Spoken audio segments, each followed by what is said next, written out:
My name's Robert. And that's Heidi. So to start off on we stretch the cable, and then we'll put this in our hilty, put the duckbill on the end. We'll take cable and run it through the little eye. And you pull it about the length of the bar and hook it up to the hilty, and it just goes in the ground. Then we drive it about this far in.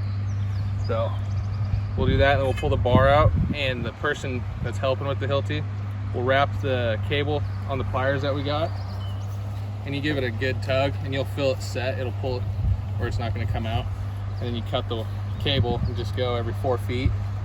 So we'll start doing that, and then you always start on the downside of the river, downstream, and work your way up, so the butts of the trees will be facing upriver, so the water can flow into the trees and catch all the sediment and stuff, and it'll build up over time. We'll just start doing that.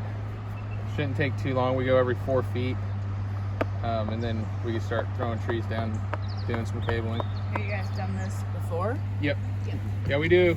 This year we only had 3 spruce tree cabling jobs, but usually we do right around like 8 to 10 a year in Kenai, on the Kenai River. So is that usually for private land? Yes, usually for private people only. You know, not many big commercial jobs do it. They usually do root wads, so they're doing big sections. Right. But they work out actually really good.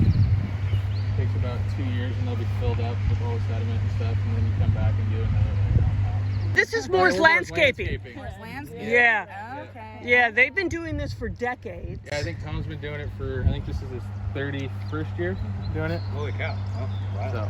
Yeah, he knows what he's doing. Yeah, I hope so.